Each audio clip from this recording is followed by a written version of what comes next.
Hello everyone, John, your blade file here on Blade Files, and today I'm going to be talking about a knife that has gained popularity worldwide that has a unique history. We're talking about the Kerambit, or as Nick Shabazz, another reviewer, calls it, the Crumpet, which is actually, I think, an edible type of cookie and has nothing to do with blades.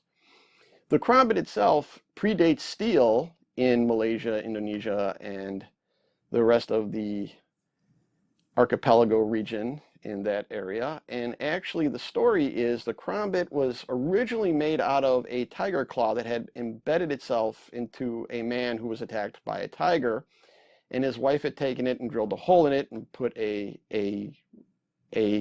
string through it so she could carry it around on her neck. So we're going to do this really quick. And the original Kerambit probably looked like something like this. Relatively small, not very large, had a string attached to it and a hole in it. Later on, when steel in the 15th century, 16th century came to Malaysia, then Kerambits were made out of steel and ended up looking something like this. So if we take a look right here, here is an actual Kerambit. As you can see, kind of frightening with the fish hooks here and everything else, and fairly sturdy hunk of steel with a wooden sheath. Wonderful thing. I actually got this from Herman Sawanda. And the Kerambit began to gain popularity here in the United States because of Herman Sawanda. And he brought this to the California martial arts scenes, which then wielded its way into the movie scene. And now, quite frankly, the Kerambit has been used in a whole bunch of movies. I'm not going to list them because of copyright issues or anything, but that is how the Kerambit began to gain popularity. The other unique thing about the Kerambit is this handle and with the ring in it. Now this ring adds to retention. Okay, now is that important?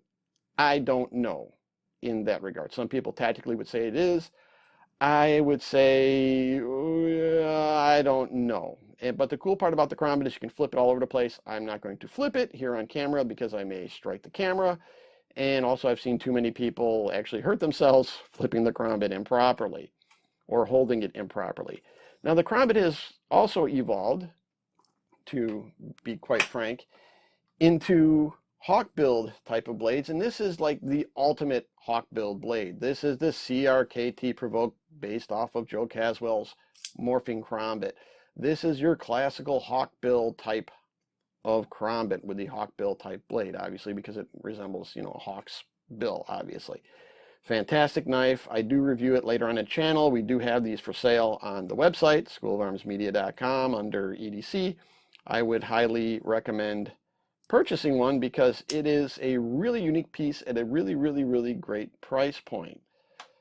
Later on, the Kerambit has become this, and we'll talk about this in a moment. This is the Kram.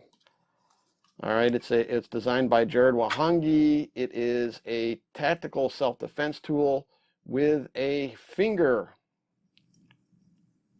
type of hole that you will find in something of a Kerambit. Now with this, I've seen a lot of tactical knives with this same revolutionary type of retention thing on here, and most of the time guys will tell you tactically it's for pulling a trigger.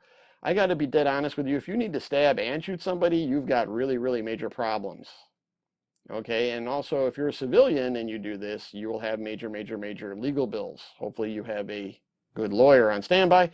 And quite frankly, yeah, I don't foresee a situation where you would actually have to do that. But self-defense is a legal term. Consult your lawyer. Don't listen to a guy on YouTube who, does reviews. Now, when it comes to the martial arts scene, the Kerambit has become. This is now a Kerambit trainer, actually made out of aluminum here. This is kind of a hybrid between a hawkbill and a standard, real Kerambit.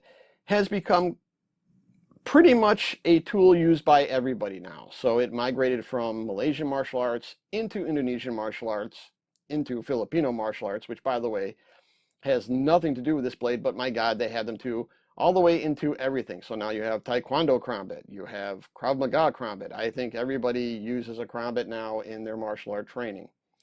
So that is a brief and hopefully a helpful little history of the Kerambit. And hopefully you found this useful, and have yourselves a great rest of the day.